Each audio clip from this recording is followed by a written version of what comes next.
Hello everyone.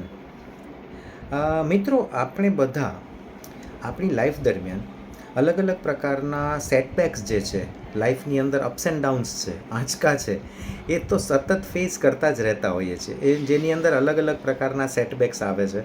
જેમ કે students છે તો એમની એજ્યુકેશનલ લાઈફના સેટબેક્સ કંઈક ને કંઈક થતા રહેતા હોય છે. એ ઉપરાંત એડલ્ટ્સ તરીકે પછી આપણી પ્રોફેશનલ લાઈફની અંદર સેટબેક્સ આવતા રહેતા હોય છે. જોબ છે, બિઝનેસ છે એના રિલેટેડ, ઓર ઇવન પર્સનલ લાઈફની અંદર પણ અપ્સ એન્ડ ડાઉન્સ અને સેટબેક્સ કન્ટિન્યુઅસ આવતા રહેતા હોય છે. વી નો દેટ કે આ તો લાઈફનો એક પાર્ટ છે, એ થશે.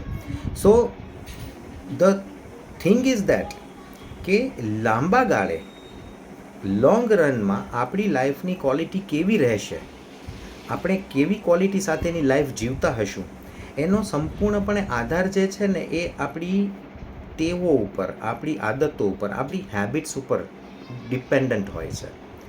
અગર લાઈફમાં સેટબેક્સ ફેસ થયા પછી પણ આપણે આપણી જૂની આદતો જ ચાલુ રાખીએ છીએ, આપણે આપણી જૂની હેબિટ્સ મુજબ જ આપણી લાઈફ હજુ પણ કન્ટિન્યુ કરીએ છીએ, તો ચોક્કસ બાબત છે કે આપણને એ સેટબેક્સ જેવા રિઝલ્ટ્સ જ પાછા મળશે.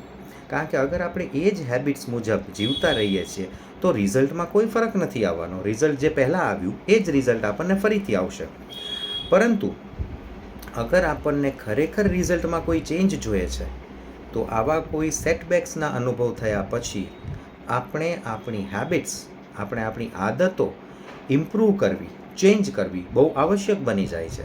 અને બિલીવ મી ફ્રેન્ડ્સ, અગર આપણે આપણી હેબિટ્સ, આપણે આપણી આદતો ચેન્જ કરીએ છીએ, ઇમ્પ્રૂવ કરીએ છીએ as per the requirements, then anything is possible.